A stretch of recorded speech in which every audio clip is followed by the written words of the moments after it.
And next one is a very good friend of mine. Her name is Chiyuki Yanase. Okay, so I'm gonna hi everyone. Wow, great presentations from the really early morning. You guys are really passionate teachers, amazing. So, and then Adam was talking about, tools, and then you guys share so many tools and ideas. We are really well informed. Today, my presentation is not so informative, unfortunately. I'm not IT savvy or anything, but I like to talk about one of the biggest tools I use in my classroom, which is myself. Me, my mind, and mood. Yeah. And what's going to happen? So my title, the presentation title is that it is all about me. It's a big question. Yeah, I had actually before the ELT, 2020, that all the panicky stuff happened. I was one of the probably the worst one who's got really total panic because I wasn't really tech savvy and I hardly ever uses Google Classroom or Google Doc or anything. I learned that, but and before the ELT, the teaching means for me, it was all about student-centered, learner-centered, thinking about the student. And good teachers, my image is the effective communicator, listener, facilitator, or friendly and thriving learning space for students. I think I should make it like that. Yeah. So, but after the COVID and 2020, I just, the first semester, after the first semester, the spring semester, I work every single day. And then I was thinking about it.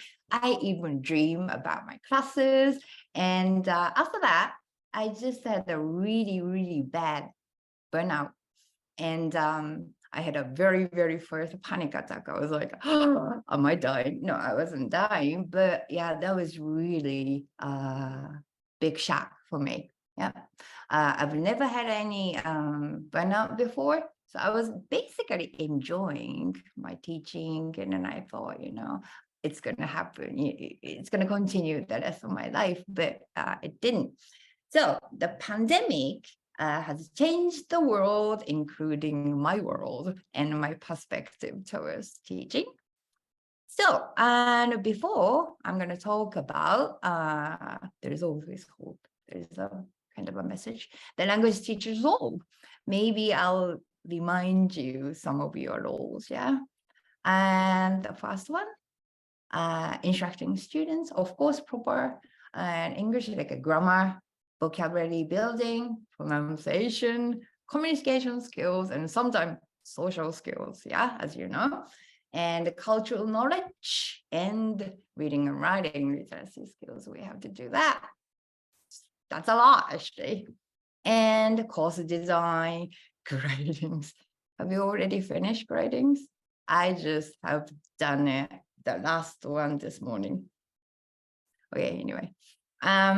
Providing extra help for students. Nowadays, after COVID, I think I went back to face-to-face, and then there are some students who's got a little bit of a mental issues. So I often talk to them after class or before class, whenever they need. Yeah. So that's our teacher's role. You remember, and then on top of that, you have to do all that using other tools like online tools and stuff. That's a lot, yeah. So I think burnout is kind of a natural phenomenon among the teacher. So that's why, and I thought teachers' well-being matters. The before was everything was the students, but I realized that if I'm not really healthy, mentally, spiritually, or emotionally, I can't really do anything for the students. So that's why I started studying, and I like to a little bit share my ideas, and I like to know what you do for your well-being. Yeah. So providing effective instruction. Well, if you look after yourself, then you can do all the stuff. Yeah, the providing effective instruction, blah blah blah, and some creating positive, supporting learning environment, of course, because you feel it's better. Managing stress and maintaining a positive relationship with the students and colleagues. Yeah. Building rapport with the students is really important. But if you don't really feel motivated, inspired on your own before you get into the classroom, that would be very difficult thing to do, to inspire somebody when you don't really feel inspired.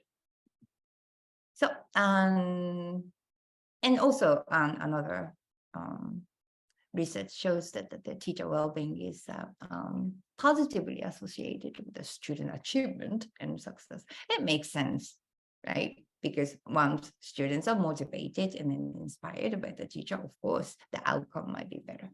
It's not 100%, but at least, yeah. So this is a master and those researchers, yeah. Then I'm going to share what happened to me, like a small change and then a big impact. And I want you to I want to invite everybody like to share your opinions, since you've been listening to amazing opinions. So maybe I want you to share a little bit. And so my small change is this one, my mind shift, of course. It seems it was a little small, but it made so much difference in the classroom. So first one, I started doing the self-care, which means I was focusing on more my hobbies. And before the pandemic or during the pandemic, and the first year, I didn't have any time for fun. So I was working all the time, Saturdays and Sundays. I was worried too much constantly. Then I started taking it easy. I thought, well, I love cycling or cooking and chatting with friends. So I started doing that. And probably some of you heard from me, like on Zoom, sometimes like, not Zoom, but on the messenger, I go, are you free? Can you talk to me? And probably some of you are smiling. Yeah, I had that. And whenever it started, like, I just asked friends on Facebook to talk to me. And that really helped me a lot. So the self-care. Then time out. I was like, I need a time out. Well, this morning I was like, I'm on a vacation. What am I doing here? But actually, hopefully it's meaningful. But yeah, time out is totally needed for me. I didn't really think of that because I usually have amazing energy, like excessive energy. I'm like a kid a little bit sometimes. I just started dancing around or singing around. But I learned just keep my mouth shut and just going. For a while is needed. Yeah, time out. Then listen. Listen is not listen to others, actually, to be honest. Listen to myself, my body. What do I need? How do I feel right now? I started listening to it. And then also sometimes close your eyes and then listen to things around you. And then probably you can hear more. Sometimes the sound of nature is wonderful. And the sound of birds or the sound of wind, sound of the trees, sound of the river, all that kind of stuff. When I go out for cycling, I can feel it. I can listen and see. Then I started doing that. So it was my shift and what I did and the result. I'm gonna share the result first, yeah. So it was a better rapport with the students, of course, because I was more open. And whenever I feel I'm in the classroom, I feel I can I'm ready to share. I'm ready to listen to. More positive, class change the mood. I was really surprised that once my mood changed and the whole classroom kind of mood changes. So that was really good to know. And more interaction among the students, because I started talking with one student individually more in the classroom, then that would lead to the students, the interactions among the students. Then smiles and then laughter.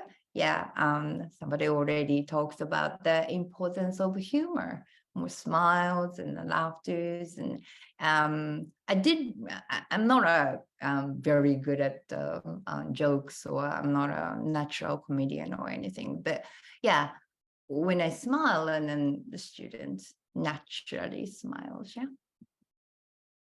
So these are tips for teacher well-being, but what about you guys? Probably I'm gonna stop sharing this one. Yeah. What do you do for your well-being? That well-being means probably physical and emotional, psychological, or sometimes spiritual health and happiness of you guys, of the teachers.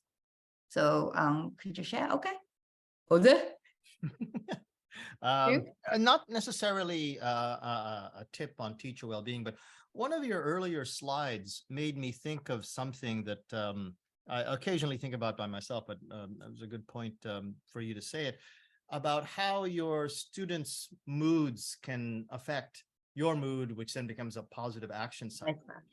And it reminded me of something that happened after I started using a feature in Moodle, but it's found easily in lots of other places too, to do an anonymous survey with the students, asking them to answer two very simple questions.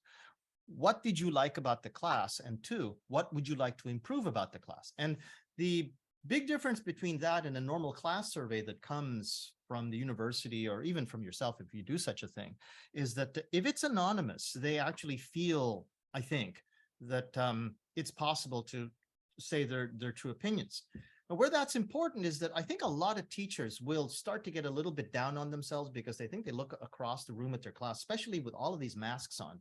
And they think that their students are not really getting into the class, or they think they're looking very negative because you don't see smiles, literally, you can't see them. But if you do this anonymous survey, I found that the students actually had a very positive opinion about what I was doing.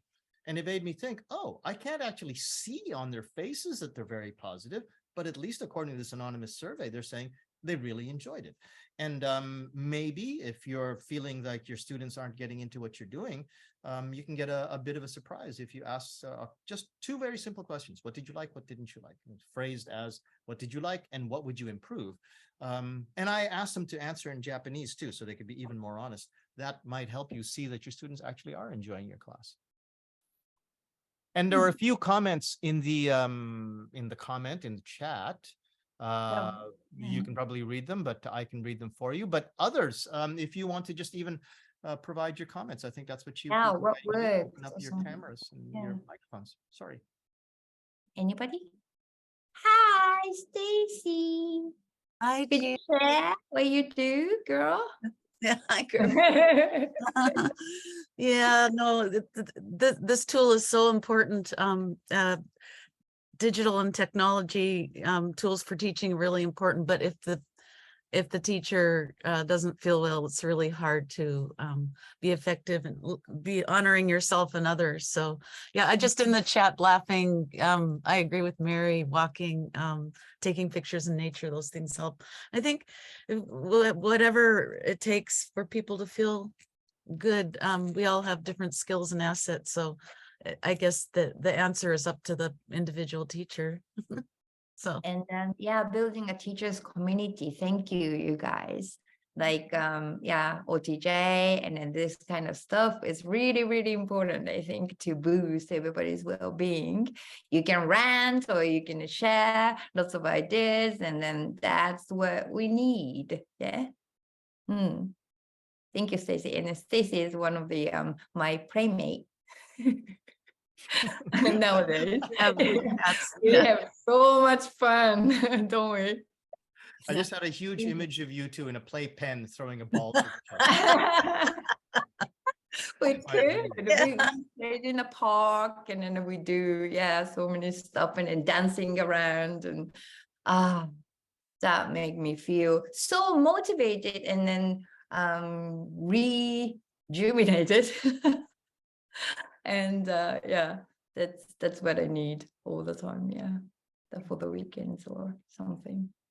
Thank you. So anybody else's like walking, sleeping might be, Mary pointed that out. Sleeping is really important. And when you're really, really worried about something, I cannot sleep. So that's really something. But when you do some physical exercises afterwards, or breathing practice or something like that, then I might be able to sleep a little bit. So that's what I actually did. Hi, Zachka, another girl. Yeah. Can you share something? What do you do? Thanks for coming out, Chiyuki. I know you've been sick for the past few days. So what I tried to do during the pandemic was the opposite of what I was doing too much of. So if I was typing too much, I avoided typing, and I did that by leaving audio files, audio messages for friends. I discovered that online and Messenger. Also, if I was sitting for too long, do the opposite, walk, get the circulation going. And I've talked to a lot of doctors and masseurs, and they all say that circulation is the most important thing. So even if you're tired and you feel like sleeping, sometimes it's better to just move and get your circulation going. Yeah.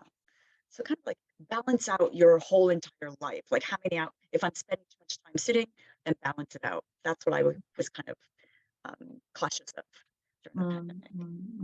And watching, looking at Facebook posts of all these cheerful people, like everybody here, you guys all help me stay smiling and laughing with your posts and your funny memes and things like that. So that's yeah, and then feeling a connection with other people, feeling a sense of community and belonging. I think that's really important for self-care as well. Yeah, it's like having OTJ itself is like, I can always ask somebody on OTJ, and then there are some really supportive teachers. Knowing that really helped me actually too. Well, I'll be okay. I think then, let me try to solve this problem on my own first. And then if I can't, maybe I can ask somebody somewhere. Then, that makes me feel much better and feel kind of, calmed. And knowing that you have a group of people that will listen to you, not just listen to you vent, but understand. Yeah. Difference. Yeah, and then share some sentiment and then think about together or something, once you don't know the answer, you just ask the question through the question, and then somebody will, okay, well, I think this, that is a big help. Yeah, I don't really teacher self-care. Whatever works for teachers, I think will also work for students. So if we feel good being listened to and understood, students must too. So I try to give them opportunities to feel heard and understood and vent. I let them vent about my class as well as other classes. They love it. 1 minute left. Anybody would you like to say anything? Another one is like the food is also important. 365 days, so make it as healthy as possible. And sometimes you need a treat, okay? Don't be so strict about diet, and then don't stress out. Like, yes. Well, I get the orange, which is kind of healthy, but I don't usually have that. Macadamia nuts, Adam, thank you. Yes, you need macadamia nuts for life. I guess that's about it. Okay, Jose? I just want to point out the FNS was mentioned in the chat. And for those of you who do not know what the FNS is, I actually replied to the first mention of the FNS. It is the Friday Night Social. everyone is invited. The link is there. Please join us. And it's just a bunch of people just being together. And almost all of us are teachers. So, and almost all of us are OTJ members, but even if you're not an OTJ member, you are most welcome. Please join us. And to add to what Jose said, it starts at 8, but a lot of people join later. I don't join till after 10 most nights. And so there's a cycle of people coming in and out. And sometimes it goes rather late. And sometimes you can leave and come and go as you please. That's the best aspect.